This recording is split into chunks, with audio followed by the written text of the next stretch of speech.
class, but can you get your instruments out for us, please? We'd like to do some fun exercises with you. Yes, get take a look here. If you can. And as I wanna play something, just a few seconds of what one of our groups did today. All right, I was fortunate to get a recording of it, and I'm not gonna tell you which group it was, but we all know. We all know. What our group. Just listen to something nice and.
I just wanted to share some of the growth that we've experienced as retreaters, not counselors, but retreaters, with everyone. So give yourselves a round of applause because this week has been phenomenal. And that's just a small example of what we can accomplish when we put our minds to working on specific things, working on our weaknesses specifically. Musicians. I want to say that Dan is leaving, so he will be, taking his equipment away.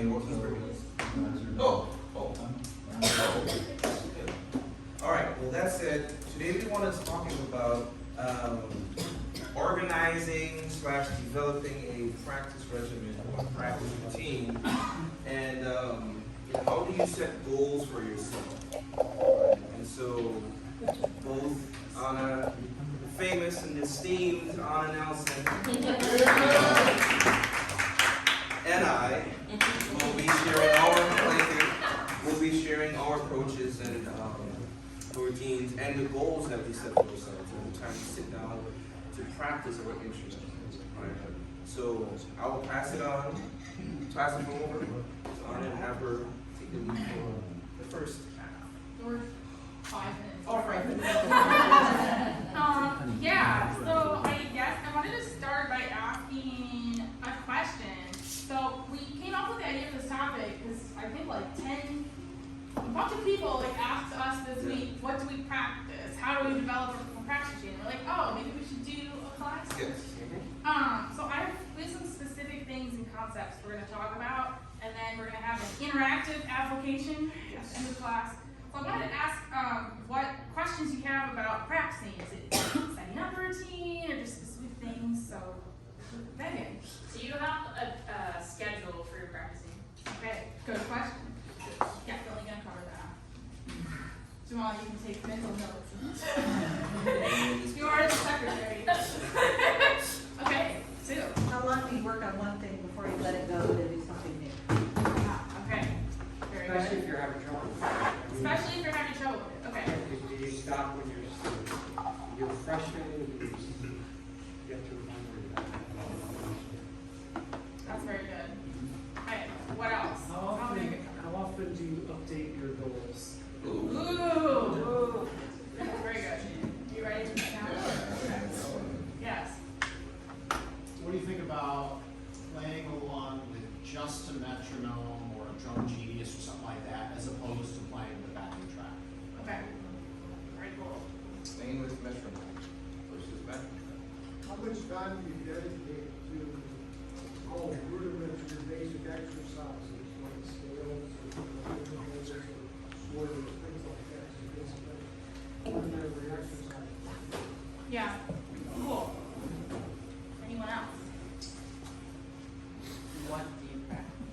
Everything. What? Okay. Yeah, the balance between all the instruments that you play. How do you manage that? Yeah, that's. I hope I answered that. She plays violin too. I attempted to do my all the day. That's awesome. Thank you.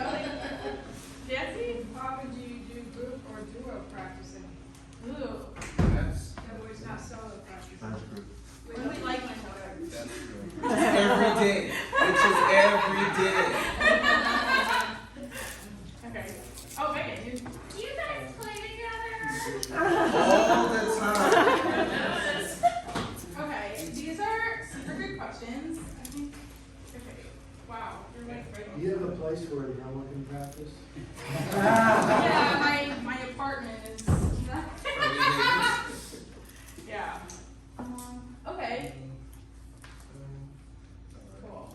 Oh, I have a question. Yeah. How do you balance preparing for a gig and things that you should be working on routinely? Okay. That's a good one. That's a good one.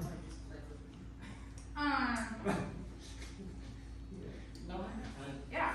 How do you balance the time to be spent practicing individual like licks and scales versus practicing whole songs? Yeah. Okay. Good. This is really good. Yeah, and I'm glad we're both doing this together because I think it's cool to get two different. We both have different approaches to our practicing and two different instruments as well. Who's the driver? I'm the driver. Anna's the Yeah. Okay. These are all what? Was that yeah for when she said that this is right?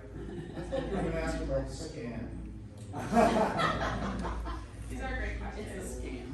It's a scam. Okay. Great job. Oh, yeah, sorry, I didn't see that. Yeah.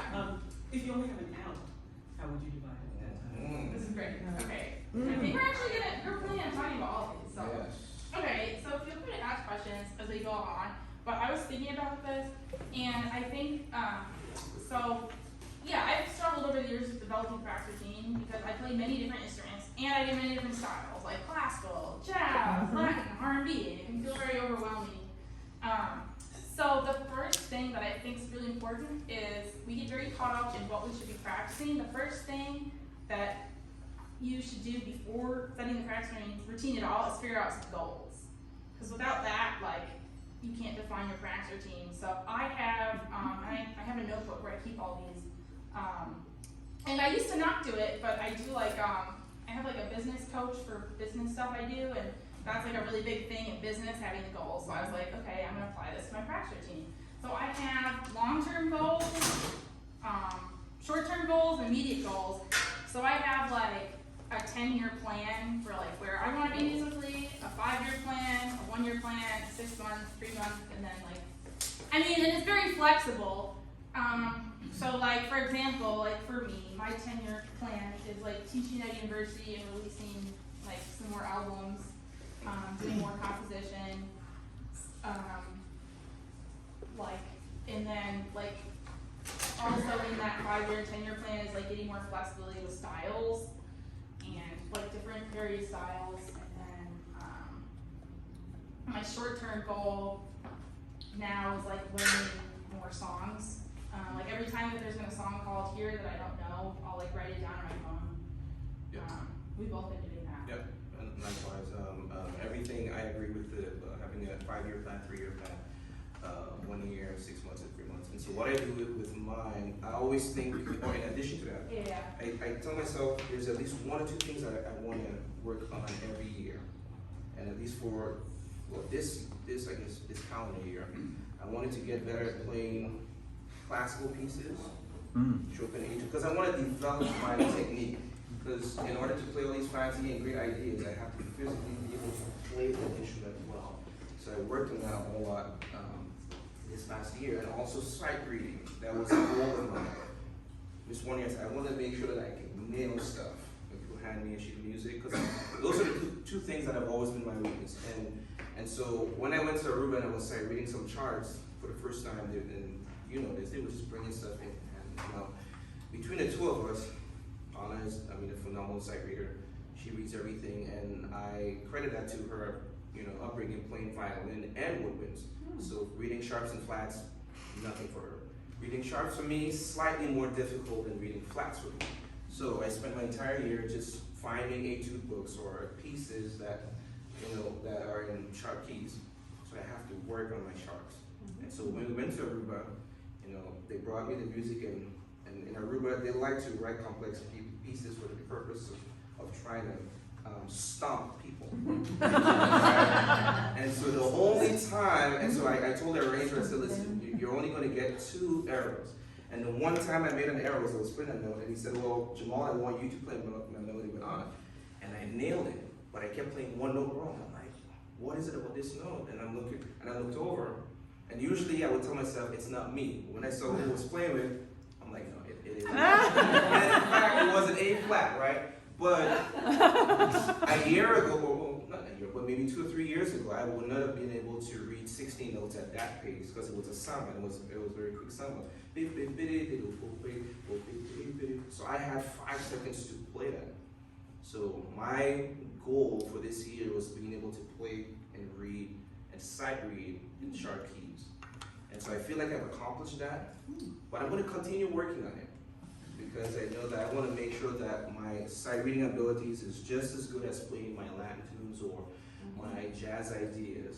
So that was my 1-year goal. And then I broke it down into months. Every 6 months, I want to be able to read or sight read in 3 sharps, 4 sharps, 5 sharps. And then 3 months, I want to be reading 6. And at a specific tempo. So that's how I broke it down, right? So that was my approach to getting to that level. Yeah, and like he did everything. Like he was practicing impression, Chopin etudes, and reading, and so that kind of goes with we'll get to the actual practice routine part, but having the goals is really important because that's how you can actually form your practice routine. So if you don't have goals that you're working towards, or you don't know, you won't get the inspiration, and you'll just kind of feel like, what am I, and then you won't be working on your strengths and weaknesses, which brings me to my next point, is identifying your strengths and weaknesses when you practice, and then incorporating more of that into your practice routine. So everyone's practice routine is going to look different. Nobody's actually going to have the same practice routine. There's certain basic concepts that we'll do, depending on our instrument or whatever, but each practice routine is going to be really individualized. And it's really great to think about strengths and weaknesses, here, you've probably identified some already that you might have known or not known you had, or with your teacher. So I have a list of what my strengths and weaknesses are in my playing, and that might change over time. So for example, like Jamaal said, one of my strengths is I'm a really good sight reader. I don't have to worry about sight reading too much, and that's because I probably grew up playing violin. Yeah. And then I also have a really good ear, so I know if I'm in a situation where I'm unfamiliar with the tune, I can hear the tune, be able to play the tune. Some things I'm working on right now are getting better at having my harmonic theory knowledge be as strong as my ear, so I can analyze what I'm doing. And also getting more comfortable with some different Latin style rhythm. Like when I went to Aruba, I did some stuff, and it was hard. So those are 2 things I'm working on, so I'm incorporating those more into my practice routine than other things that I'm already good at. I don't really practice sight reading. If I find I'm not doing as well, again, I'll do it, but it's just not something I really have to do. So I think, establishing a practice schedule, right? Yeah. So I'm going to go off base of what your questions were. So when I practice a practice schedule, and I'm going to tie it in with what your question was and someone else's. So I think about how much time do I have in a day, right? We both teach at Indiana University. We both have private students, so we don't necessarily have 4 hours to sit and practice. Did not this week, that's for sure. Right. Or next week, right? But sometimes I have an hour. I tell myself, well, this is 1 hour. I'm going to do it. I'm going to focus on it specifically. So I set aside a time. Maybe on Monday, it may be between 4 and 5. So myself, I'm going to sit. I'm going to practice between 4 and 5. Right? And by then, I will have a list of things. So, for example, based on what I said earlier, between 4 and 5, I'm going to work on sight reading. That's one. I want to work on playing a classical etude. And then, once I feel like I've done that, then I'm gonna focus on playing a jazz piece. So, at least for 20 minutes, I'll be focusing on some type of etude. So that way, my fingers are getting stronger, I can maintain a certain level of dexterity in the instrument. And then I'll do 15 to 20 minutes of sight reading. Get it done. And then after, for the remainder of the hour, I'll do some playing.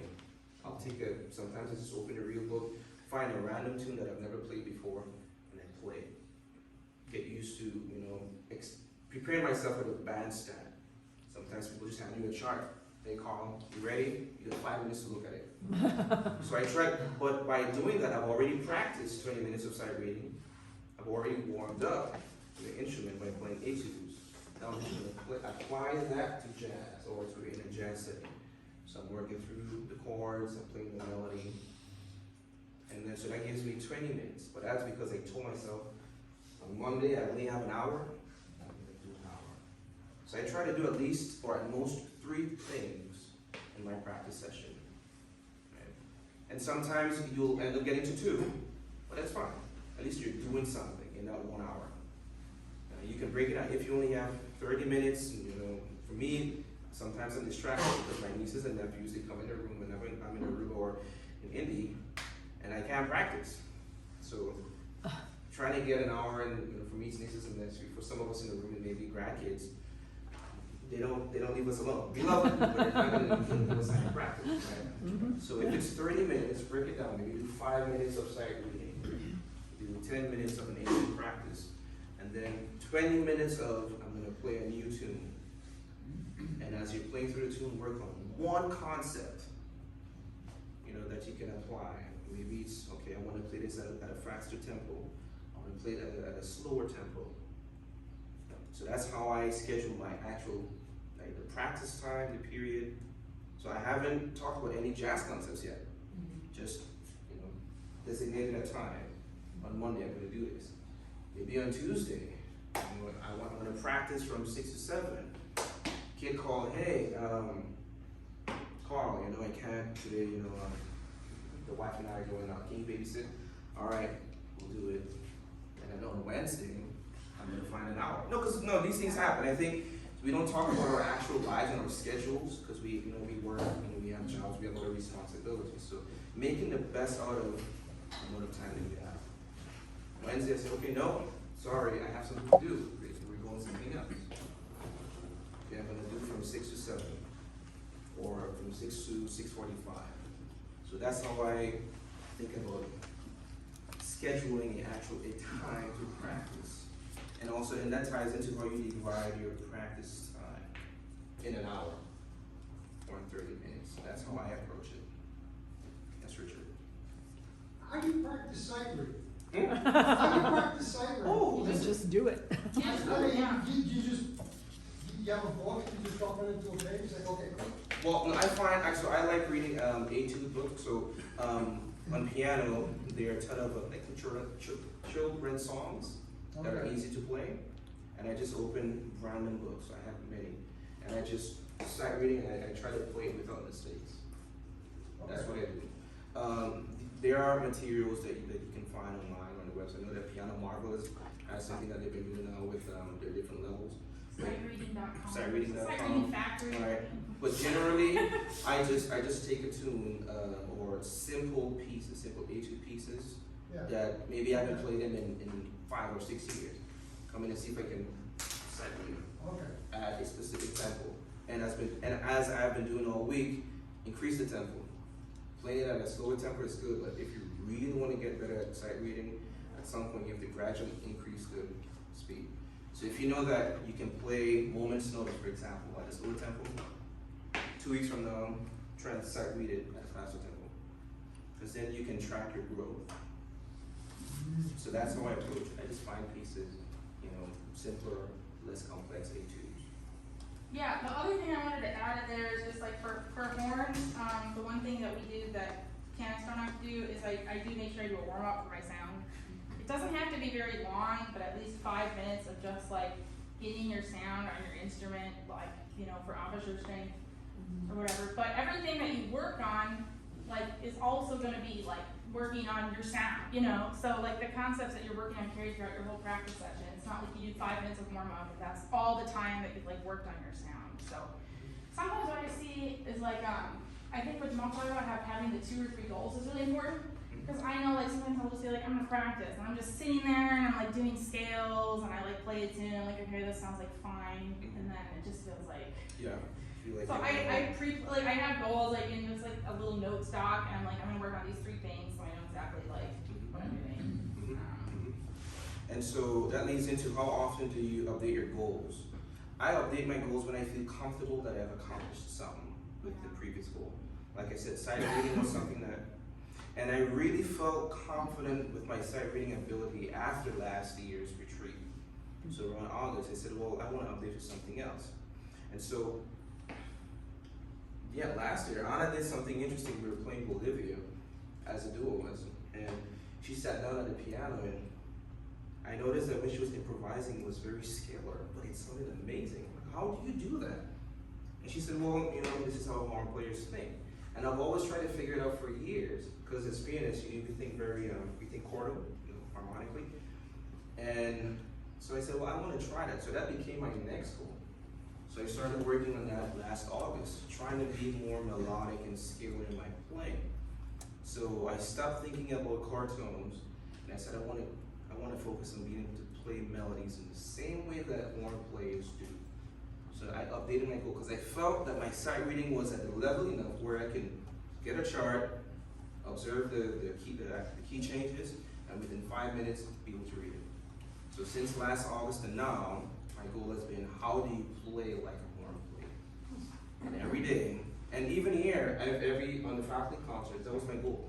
Try to play in such a way where I emulate that approach. Try to be more melodic. So every time you hear me solo, that was my goal.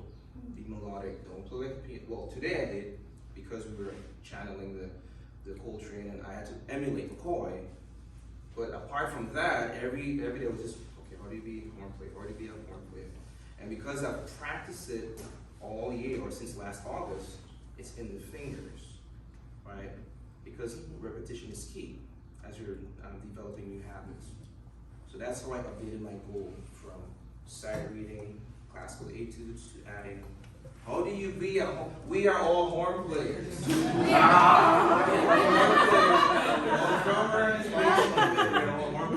Yes. How do you measure that progress from, say, from August to now? How do you measure that progress? Oh, so I measured, so I like to record my practice session. I never liked it. So I would put on a play along, and I would play with it. And every month I would listen back to some of my practice sessions to see how I'm sounding. And then, so I started in August, recording myself. September, recording myself. And so I would listen back to every month, see if I'm growing. Am I sounding more melodic, or am I defaulting to older ideas? And by older ideas, I mean, you know, doing something that I told myself I don't want to do anymore. So it's making sure that when I'm caught off guard, this new habit is in my muscle memory. So then I track myself every day, or every month, to the point where when I got to Aruba and I was playing it and I listened back to myself, it's like, wait a minute, I'm really being way more melodic and sounding like a horn player. And at that point, I realized that, hey, I think I've achieved a milestone. So sometimes you do have to listen to yourself to see how you are developing and whether or not you're achieving your goals. And don't listen for the wrong notes. If you listen for the wrong notes, you'll be discouraged. But listen to how you're executing lines. The lines, I mean, and if you go back and look at the videos that were posted last year of how I played, and I do go back and listen to some of the videos, my lines last year were definitely not as melodic and scalar in my lines, or as how my lines are now. So that's how I've been tracking myself. How do you sound 3 months from now, 6 months from now, a year, 3, coming back to the goals that we talked about, setting these long-term goals. So that's how I assess my play.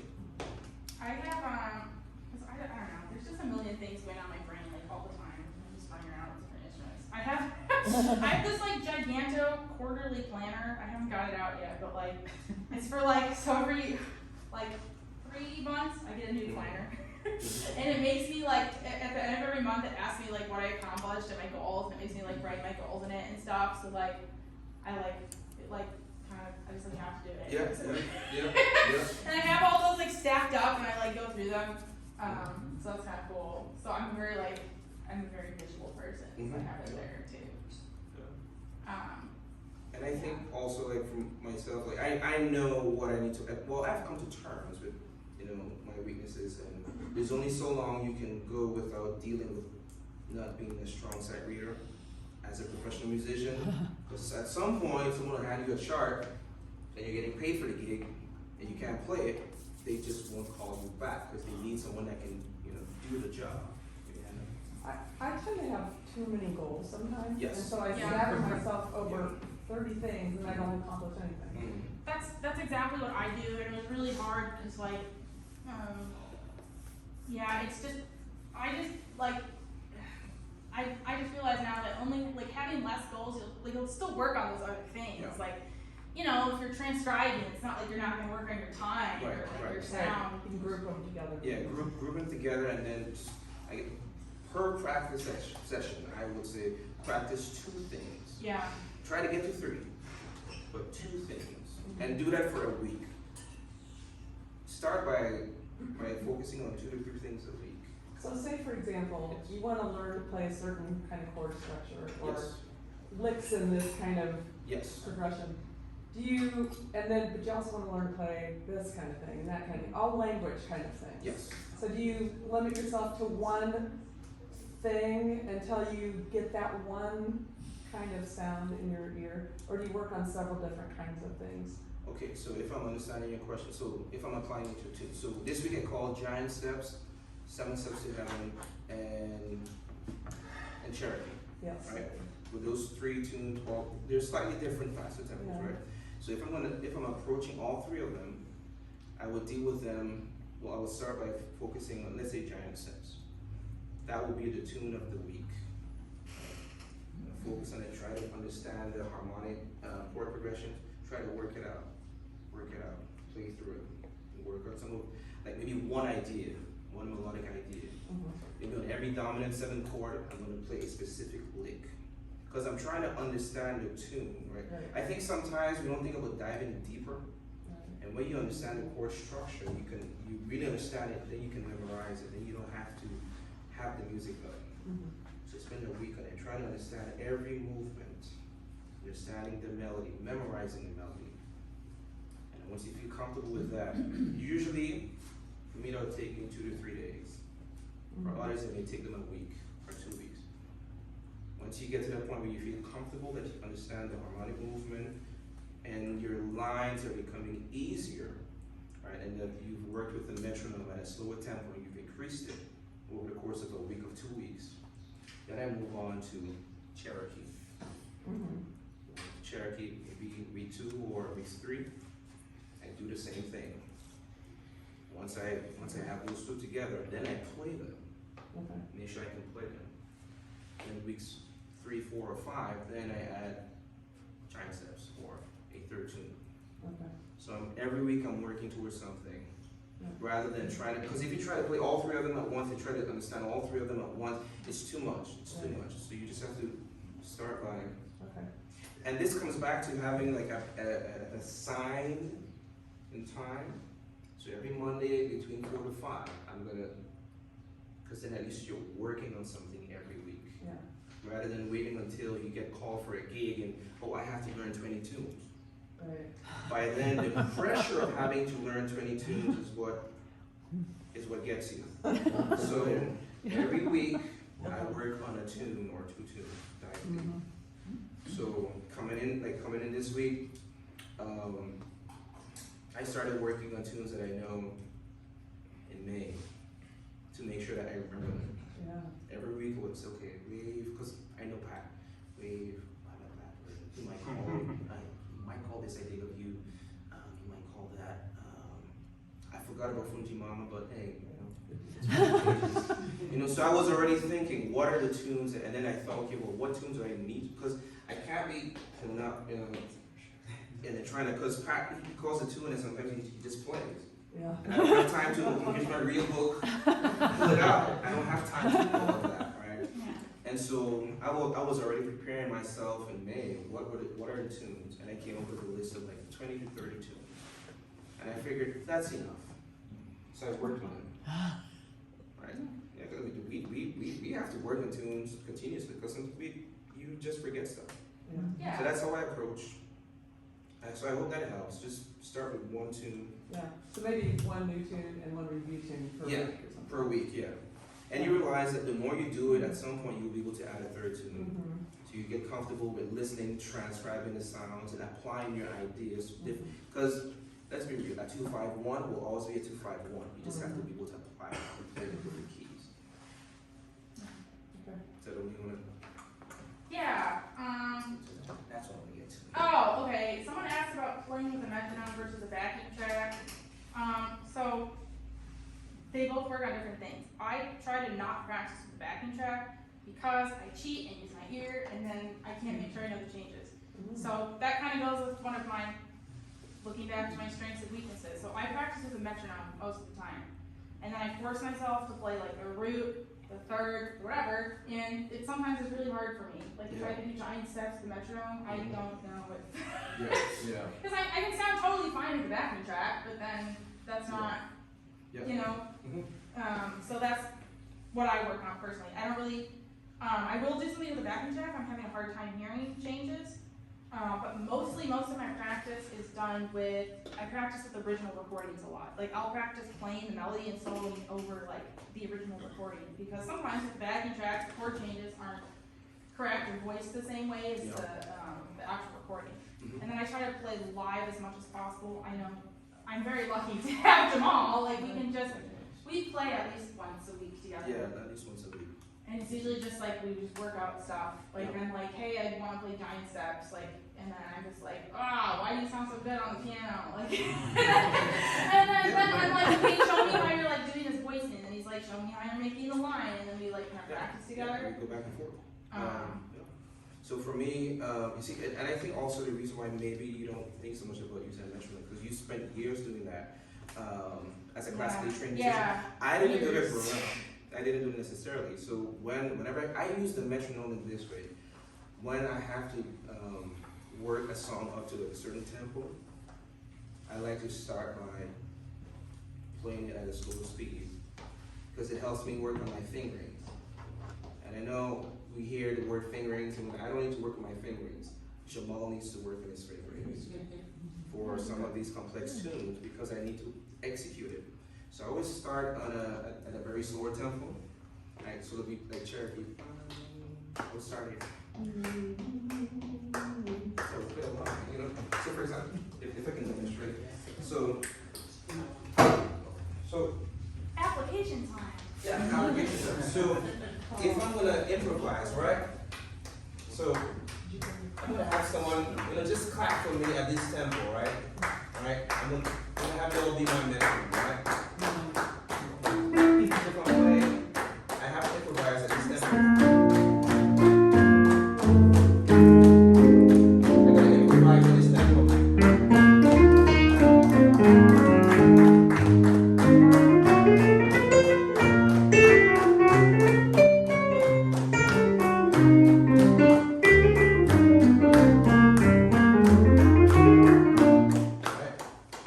Now, in order for me to get from there to, I can't just go.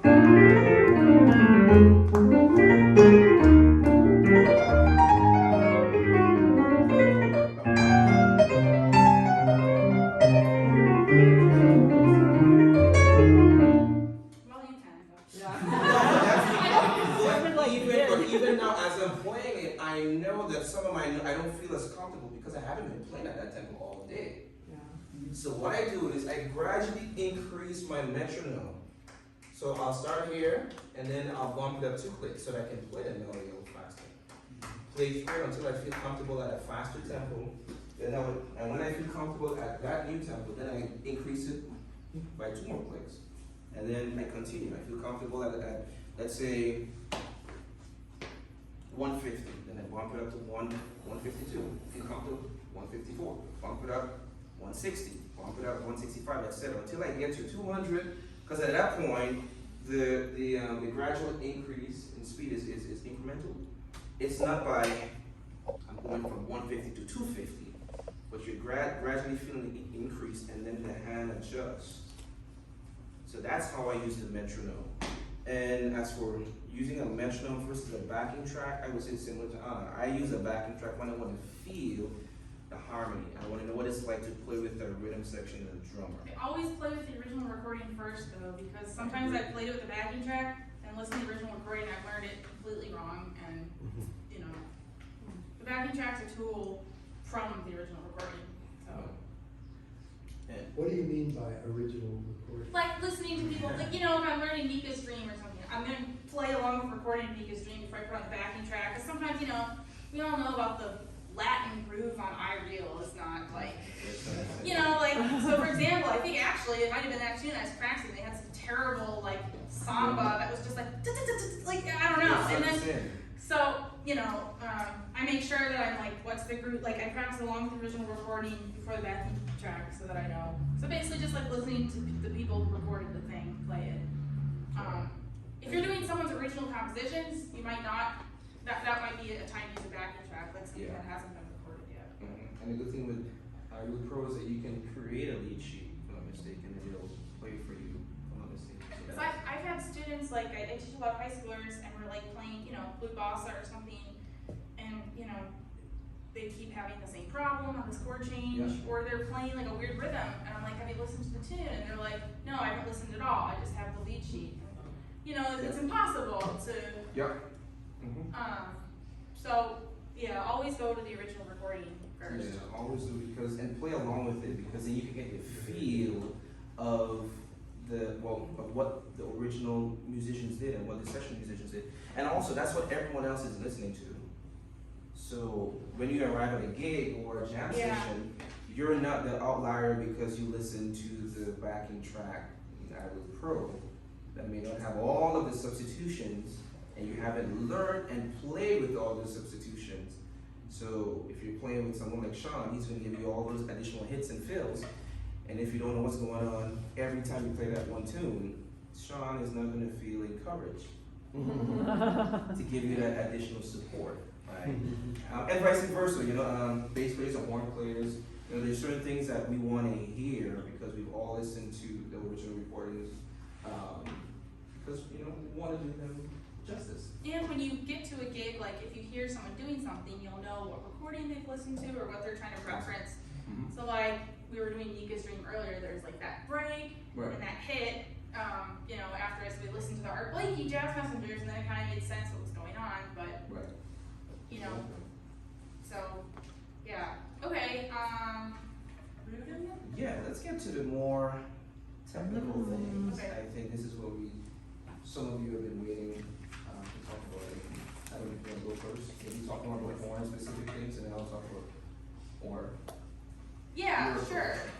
So like applying something actually in practice. So we talked about kind of, so for example, we talked about like focusing on one tune or whatever. So let's see, an example of a tune I was focusing on like recently, I guess, or a few practice sessions ago, was Cherokee. So first of all, I kind of did what Jamaal was doing, where I did it at a slow tempo, and through listening to it, you'll find that you like certain things that people do in their solos. So for example, like, you know, there was a 2/5 lick I really liked over the, you know, Cherokee. Do you want to play like? Sure, I'll play. I could show. Practicing licks versus tunes. Okay. So, you know, like, I can't remember the specific lick, but I'm just gonna play one. So can you play Cherokee? Just the chords? Yeah. Yeah. Okay, so that's something I've, so play again. 1, 2, alright.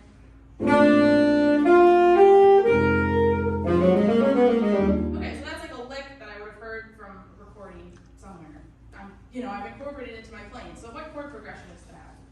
That's the top. That's contra B flat major The 7, 2-5. 6 going to a 2-5. Yeah, so I heard this, through practicing Cherokee, I heard this lick that someone played that I wanted to put in my solo. So then I put it in my solo, and I'm like, oh, it's a 2-5 progression. So now I have this lick that I learned from the tune, not just like for the sake of forcing a 2-5 lick, but I heard someone do something cool over that progression that I liked, transcribed it, and I put it in the song, and that will lead to other things. So now I'm like, okay, so this is a 2-5, to the chord progression. There's other places I can apply the 2-5 in the song. And then, I can take that lick and then apply it to other tunes. So by doing that, I've already learned 2-5s that I also see in other music. So, it was one specific thing. So now it becomes part of the A2 process. Yeah. Do you want to share the A2 process with them? We should. Okay, the A2 process. Yeah, it's a thing between us that we both learned from one of our mentors. So. I think you should start by talking about it. Let me introduce it so well. So what it is that you take you take the line, so I'm gonna have you play the line, and whenever there's a 2-5-1 line, right, she's gonna play that exact same lick or transposed. Yeah, and what exactly, and then I was like, what is the lick that I like so much? You hear your favorite artist, you're like, oh, Michael Brecker. What's Michael Brecker played? It sounds so hip. So now I have to think harmonically, which is another one of my things I'm working on about what it is. So that's just like,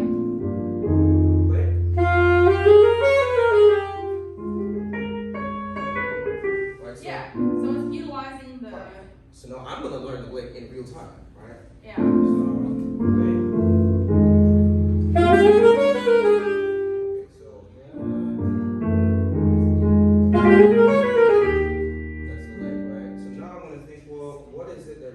Where is it being played? To me, it sounds like it's being played on the 5/7, on the B flat 7. So now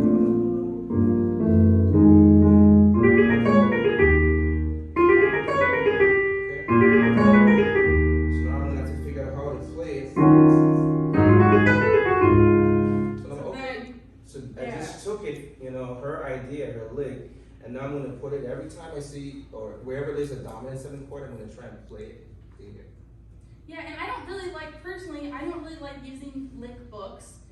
I think they're great and really great resources, but I prefer to take something that I like from a tune and then just take what I like and apply it.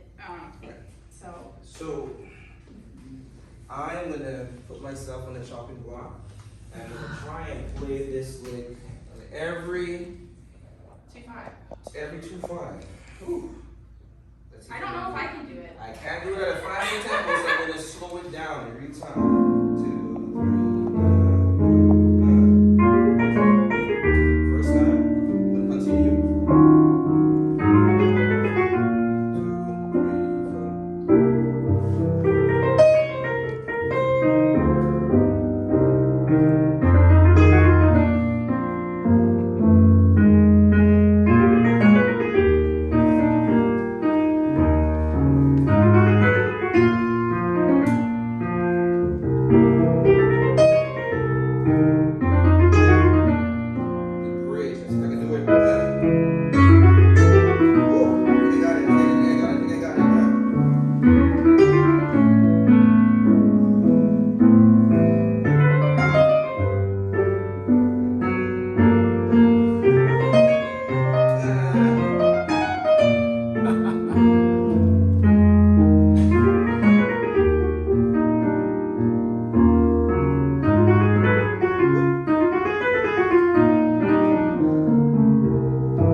2-5-1.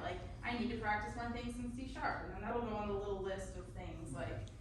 It all leads to me getting better at not only playing new ideas, but also it gets me better at understanding the momentary key centers, but then understanding how to play this tune and make it sound good.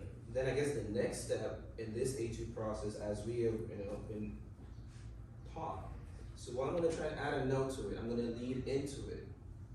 can lead into it by starting on the end of 4. Right? Let me see if I can do this at a tempo, or not a tempo.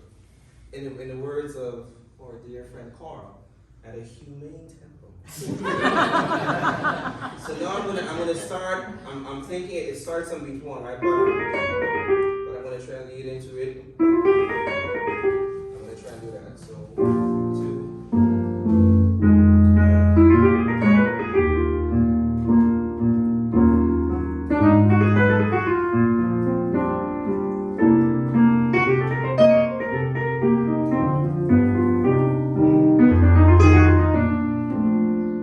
So now you're having to think of how do I lead into it. It makes you look at the chord relationship, or if you're not playing like a chordal instrument, like or whatever, you can think about how to rhythmically lead into something or phrase into something.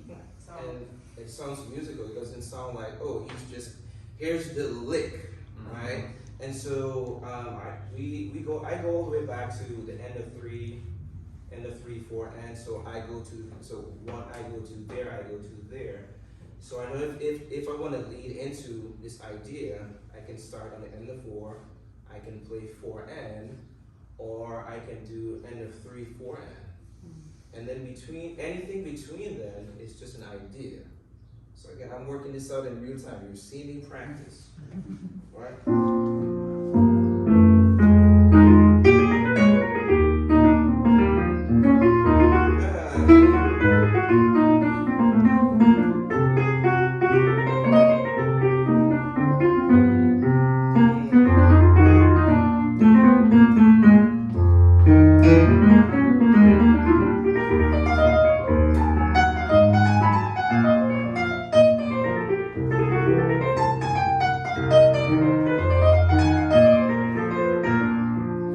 That was difficult. Yeah. I purposely, I think everyone, sometimes with like, I feel like when we're improvising, we're like, I have to feel inspired each time I practice. Like, I can't think about it. This is purposely force feeding an idea into your playing. Like, it's not supposed to sound like, Yeah, when you practice, it's not supposed to be spontaneous improv all the time. So then, like, I will leave like at least 10 minutes, whatever, how much I have at my end of practice to play through the tune without just without trying to think about all this stuff. But you do have to force feed these specific, I call it force feeding, into your specific practice. Because it can become a rudiment, right? Because again, what I've been doing is trying to be able to play it physically, get my fingerings figured out. And you do that in the practice room, right? And then you increase the tempo. So now I'm just gonna try and feel it. So if I'm playing and I'm talking to you, I'm thinking,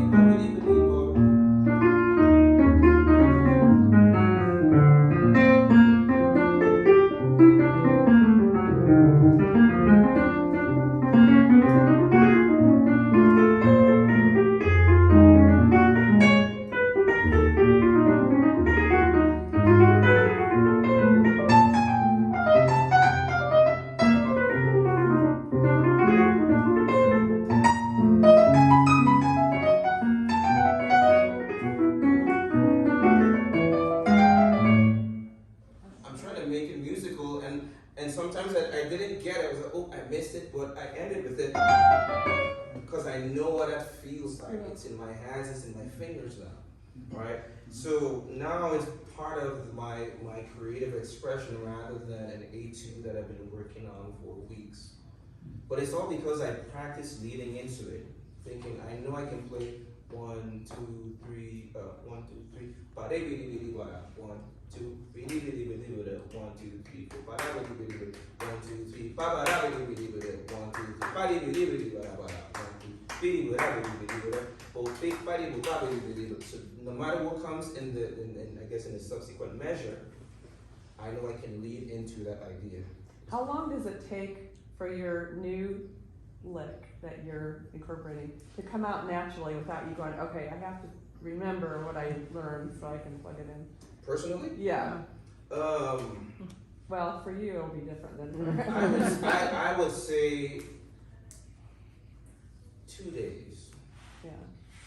For it to become natural, because I've practiced. But keep in mind, again, I'm practicing this with you all. But if this room was quiet, I would be practicing this for 30 minutes straight. Yeah. working out the frameworks just by myself.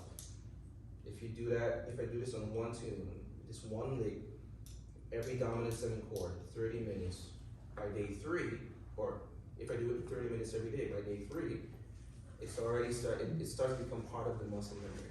Okay. So I'm gonna challenge you all to try it. Do 30 minutes as you're introducing a new idea or a new lick. Do 30 minutes every day. Okay. I guarantee by a week. If you don't get it by the end of the week, call me. I want that money back. Jamal, since he plays the piano, he's got he's a chordal instrument. He's got his backing track in his left hand Yeah. while he's practicing his left. Yeah. What's the sample of, since you play a single tone instrument, when you've got that lick there, you want to throw that in there, you have a backing track, you got your original recording. Are you counting it out? I sit at a piano when I practice. I'm lucky to have, like, I have classical piano training. I still have, I can kind of comp, like, functional, but like, so most jazz, like, musicians, like, actually, like, if you're at IU, you have to take a piano requirement class, like a year of piano. So I honestly recommend learning, like, piano or guitar, some sort of chordal instrument, so that you can, like, so if I was learning Cherokee, I can't do that. So I would use a backing track if I'm trying to hear it for those specific progressions, like I put the track on, or I just sit at the, like I'd be looking at my lead sheet or recording and then just be like playing it with the piano and then be like.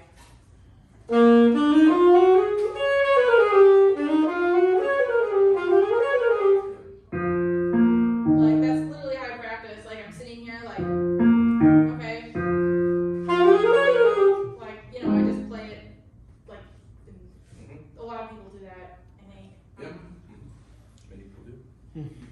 So, And then by doing that, you're getting an understanding of the chords and how their voice as well. So I've noticed since when I recorded my album, I have been working on piano. Well, Jamaal had volunteered to teach me. I made him teach me some piano voicings and stuff, and that really helped lock things in. Figuring that out. so, any other questions as we transition to having us play together? Oh, real quick, do you use drones to practice with? Yeah, I do. I use them sometimes when I'm working on intonation. But for lick practicing? No, No? I use them in my warm up, Okay. like for intonation and stuff. But I don't really like. Okay. I don't really use them for like if I'm doing like a lick or something. I'll use like a piano. Yeah. A drum is just like a steady pitch, like, you know, if you have your tuner and you press it, sometimes it'll be like, you know. Okay, okay. Happening. I don't Or think I they're knew on- my tuner could do that. They're on YouTube, so Yeah. sometimes I'll use those. That's Those will all be kind around. of in my warm up to work on. Yeah. Or if I'm noticing I'm like having a specific intonation problem, I'll work it out. That's not something I really, I do that more on 10 or in my practice because I have more intonation. Yeah, I can always tell when she's practicing tenor because I hear the and I'm like, okay, it's tenor day. Yeah, I use it to practice my altissimo. That's another one of my things on tenor. I thought you were calling your tenor part a drum. Well, it's called cello drum on YouTube. It's very That simple. works. You're not gonna catch me, Chris. So I wanna have us play through two things because someone asked about rudiments and want to practice and then preparing for a gig. And I feel like these 3 questions are all connected.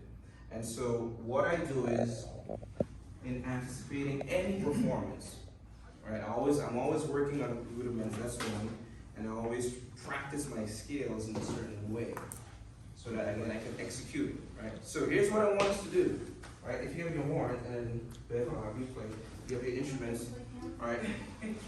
We're gonna work on, well, we've talked about momentary key centers all day, but now I wanna work on the bebop vocabulary, bebop scale, right? So that's a rudiment. For me, a rudiment is something that helps me, like a scale that can help me execute my lines more fluently. So when I'm playing Cherokee, I don't have to think about the fingerings, I just have to think of what it feels like to play in the key of B flat. And starting on every chord tone in the key of B flat. Starting on every chord tone or every scale degree, every scale degree in the key of E flat, for example. So, I just want to show you how I do it by having a basic key, or not a basic key, C major, fundamental. So, we're just going to play rudimentary exercises using the C major bebop scale. For those of us that may not know what the major bebop scale is, it's the Ionian mode, or the major bebop scale, with the half step between the 5th and the 6th scale degree. Oh. So, can you play just a slow bebop scale starting at C? Alright. No, ascending. No, can you play ascending for me? Alright? So, I'm gonna have us play slowly. And I'm gonna show you the many ways that I practice the bebop scale. And so what the bebop scale is an 8-note scale with a half step between, sorry, the major bebop scale with a half step between scales degrees 6 and 5 and 6. And when you play it, because it's an 8-note scale, you will get the chord tones of a C major 6 chord on every strong beat. Right? So I'll have you play it, and I'll accompany you. So 1, 2, just play it. 3, 4. 1, 2, 3, 4. 1, 2. Ascending 3, 4. 1, 2, 3, 4. 1. So the chords or the notes that fall on the beat would be concert C, concert E, concert G, concert A. And the notes between would be diminished passing chord. But we're talking about rudimentary exercises, right? So let's just play ascending. And for those that have done this with me in some other configuration, it's good to do it again. Rudimentary exercises. Is everyone ready? So, and let's play it straight for now. We're not gonna straight. So, I'm a terrible singer, but you don't know that. Everyone ready? 1, 2, 3, and.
Let's just do this. So let's just descend, playing the first 3 notes. 1, 2, and.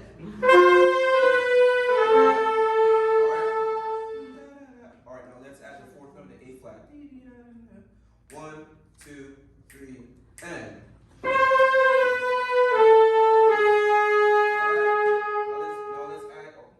Let's go down to the G. Descending. 1, 2, 3, and. Alright, now let's go all the way down to C. Occupy. 1, 2, 3, and.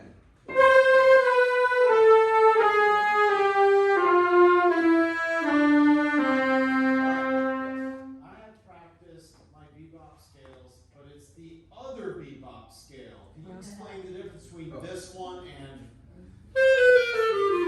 Oh, so the one that we're playing now is the major bebop scale because it's the major scale or Ionian mode with a half step between the 5th and the scales degree, right?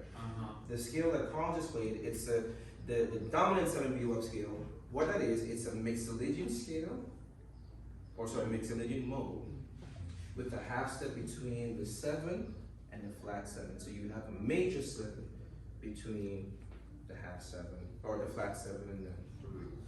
And so a dominant that scale that you just played, that's where you would play on a dominant 7 chord. So that's the difference between the two. One is major in quality, and the other one is dominant 7 chord. Okay, thank you. All right.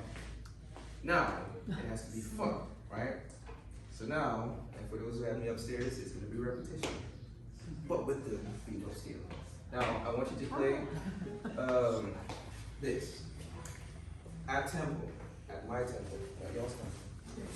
So no, I can see it. Right? I'm starting on the C, I'm going up to the 5th. 3, and. Good. Again, and. 3, and.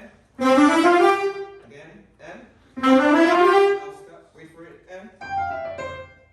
And. One more time, and. One more time, starting on the G. And. Okay, now, listen to me. 1, 2, 3, and. One more time, 1, 2, 3, and. Okay, now I'm going to start. 1, 2, 3, and. Okay, now we're going to start off the higher. Starting on this C, descend all the way down to an E. So C. So 1, 2, 3, and. Again, 1, 2, 3, and. Again, 1, 2, 3, and. Okay, now I want you to do this. So now I'm starting on the C, ascending up to the G, descending all the way down to an E, an octave lower. So I'm going to slow it down. I'm not going to whistle it. But I'm starting. Alright,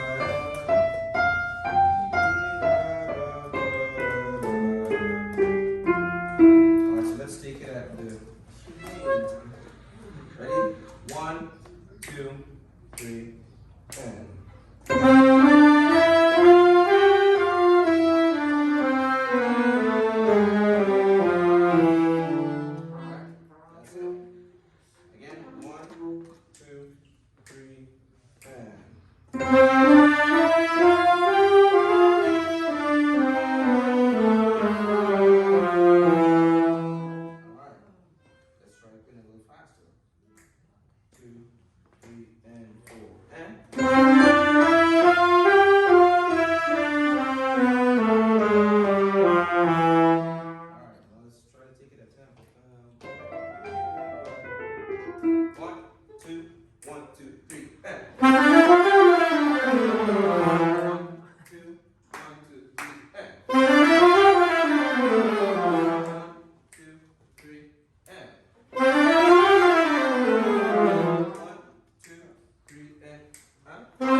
Because the major scale is associated with a C major chord, you can start it on every chord tone, right? Which would be the 3rd, the 5th, and the 6th, and the 7th. But if you're adding on the 7th, you have to add an additional note, right? Because you want to accommodate for the chord tone, right? But for now, let's just get through the root, 3rd, the 5th, and the 6th. Because again, these are rudimentary exercises that I work on all the time, so that I can execute at a faster tempo. So now we're going to start on the 3rd. We're going to do this. Okay, so I'll slow it down. So I'm starting on the 3rd, and I'm just descending all the way down. So and then I'm adding an approach and go back up to the E. That's all I'm doing. I'm going to try it. Let's start it this way slowly. 1, 2, 3, and 4, and.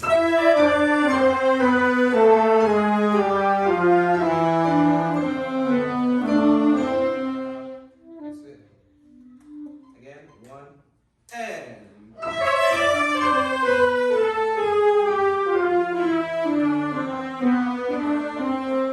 Let's do it a little faster.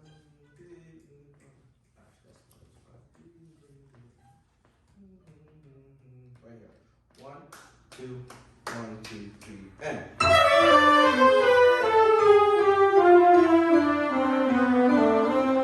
Alright, now tempo. 1, up, 1, 2, 1, 2, 3, and. Alright, so now I'm turning into a baby. Now I'm thinking into the lines. Baby, da, da, da, da, da. I'm gonna have you wait for me. So 1, 2, 1, 2, 3, and. 3, and.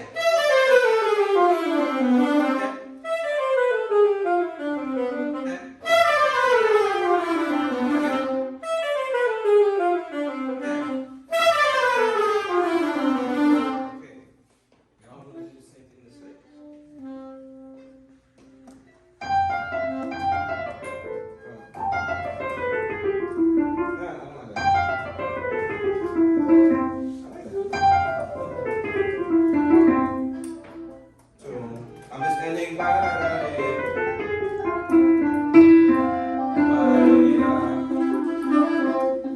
I think we work here again. Got it? Ready? 1, 2, 1, 2, 3, and.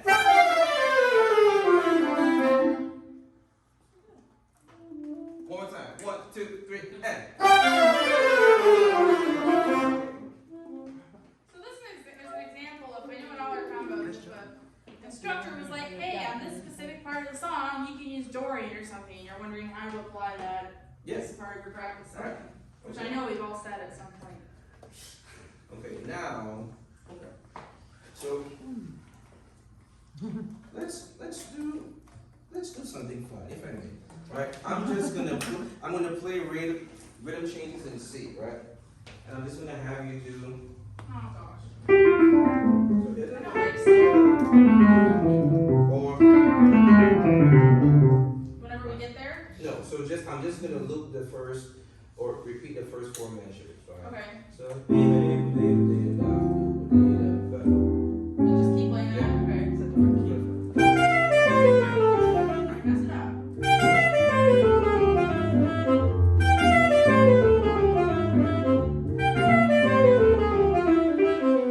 Yeah, oh, okay.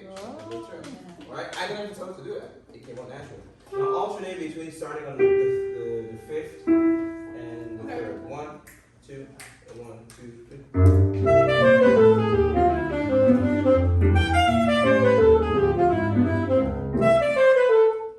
Yeah? Alright. Okay, now, okay, alright, but you feel comfortable, right? Yeah. Okay, so now, I'm gonna have us do the same, I'll split on the tempo. Start on the G, and then see what that feels like to you. And So I'm just say the first or the third. What do you? start on the 5th, Fifth. and then the second time through, start on the 3rd. Okay. And it's just the first 4 measures of rhythm changes played in concert C. I'll hold up. 5 versus 3. Right, everyone ready? I'll hold up. 1, 2, 1, 2, 3.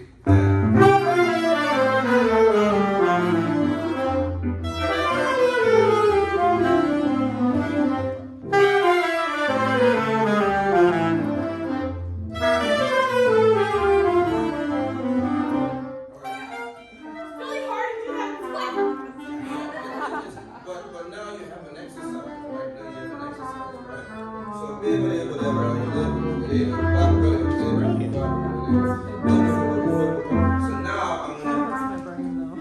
So so now you have a way to play, you know, a dominant, a major sounding bebop, and you can practice this go all the way through. Now the cost point. We end at 8:30. Is that when we end? That's fine. Okay. I'm going to introduce the dominant tone. It's the same thing. Now, mixolydian with an added natural setup, right? We're going to do the same exercises, but now we're playing a C mixolydian scale, C bebop scale, right? So.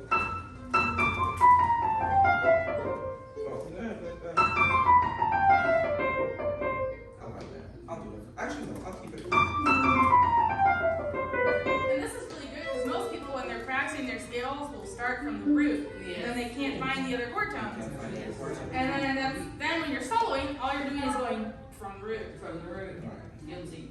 So now we're doing a C mixolydian scale with the. So let's just start. Let's start with the C descending. So everyone and 2,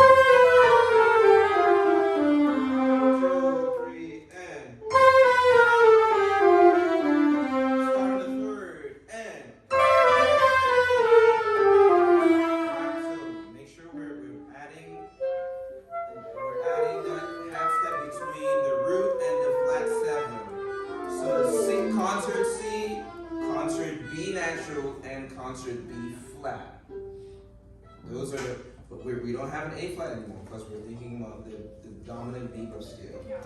Let's start in the third. 1, 2, 3, and. Start on the fifth, and. Alright.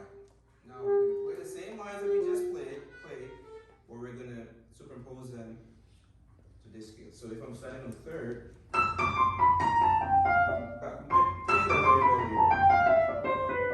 on the fifth. Can we try that? Let's start on the third. 1, 2, 1, 2, 3, and. 1, 2, third, 2, 3, and.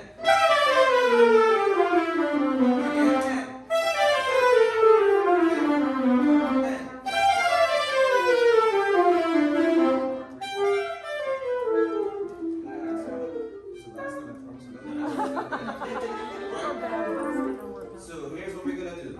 We're gonna play through the first. Let's play through just the first A section.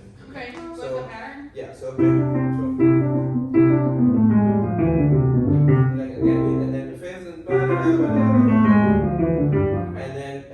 then once we get to, I'm gonna do a dominant 7/4. Then you're gonna play the third. So Okay. 2 major, 1 dominant 7, right? I'll slow it down. You can do it. I'm 1, already confused. 2. Okay. So I think it'll be good. This is part of the process. Okay,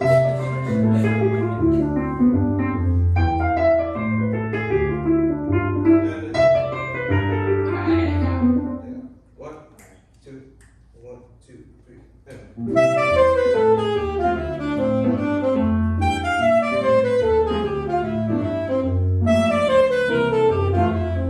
Alright, see what she did there? Yeah.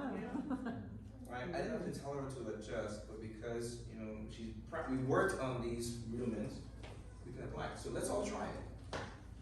Start with the Start with the majors, 2 majors. 2 majors. Major starting on the third, major starting on the fifth, and then the dominant starting on the third. Right. 1, 2, 1, 2, 3.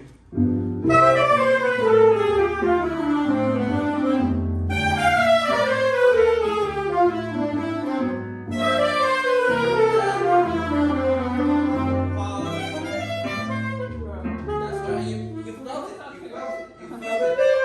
But at that point, did you feel like I can play this? Right? So, in the interest of time, that is how I approach practicing my rudiments.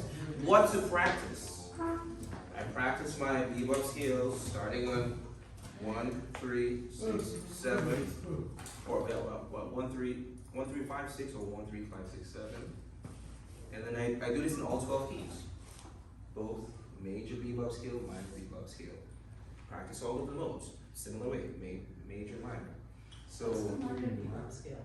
oh, the minor bebop scale, it's a melodic minor ascending, or a jazz minor ascending, with a note between G and A. So can you play a melodic minor scale for me, Beth? Yeah, I see melodic minor, yeah. Okay, now can you add A flat between G and A?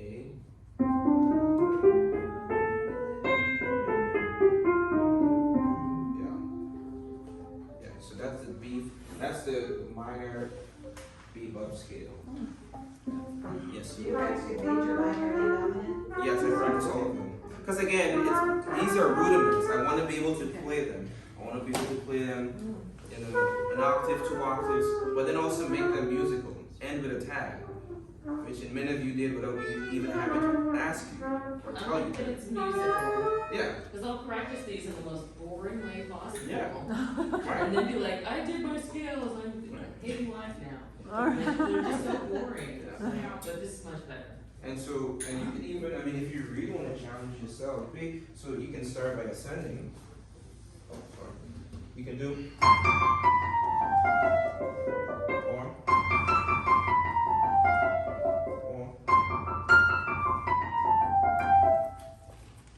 So now it becomes musical. And again, these are just rudiments that can help you, play your instrument and be able to, play through pieces or songs without having any issue. So what to practice? This is what I practice called fundamentally. Gotta practice my scales to be able to execute. And then I practice chord tone soloing as well, so that I can arpeggiate the chords. In the same way, I take a dominant 7 chord. I promise you, because I want. So I practice. So that was a scalar approach. Now I owe you so many dollars. So I do the same thing after I practice the scales, and I think about the chord tones. So I arpeggiate my chords. Major 7. And then I do dominant. Minor 7. Half diminished. And fully diminished. Minor major 7.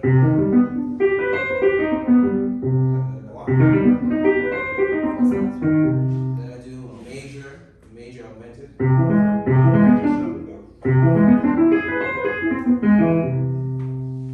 Oh, and then sus. And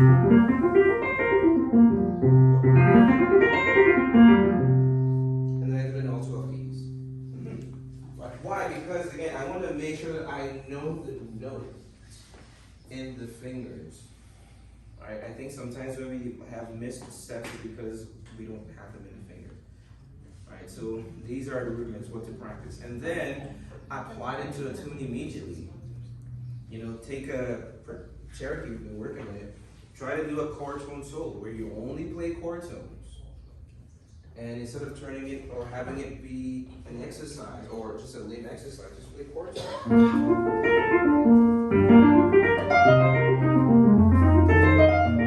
So if I'm playing Cherokee,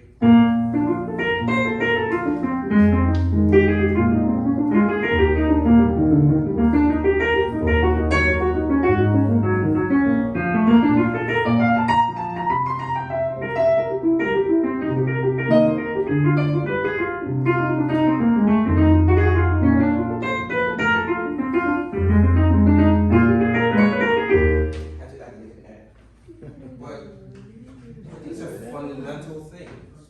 I can only do that because I've practiced it so many times. I don't even practice it anymore, but it's still in the fingers. But I know if I'm preparing for a gig in 2 weeks, better believe me, for the next 2 weeks, you know what I'll be doing? So that way, when I'm here, and I'm playing with Sean and Stefan and all of them, like, here's the lick, so that I have flexibility and command of the skill.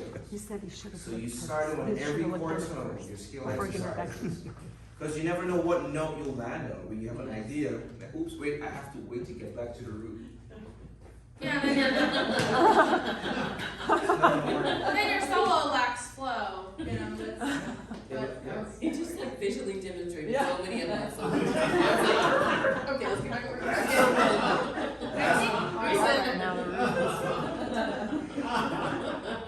No, but if you do that, if you're preparing for a gig, because I want to make sure that, we're also touching on that. If you do these types of exercises on all of the tunes for your gig, at least 2 to 3 weeks prior, when you get to the gig and you stand up and you're trying to figure what to play, it's not about the fingers, it's just about what's up here and having it transmit. Right, You so in would- other words, you're not like practicing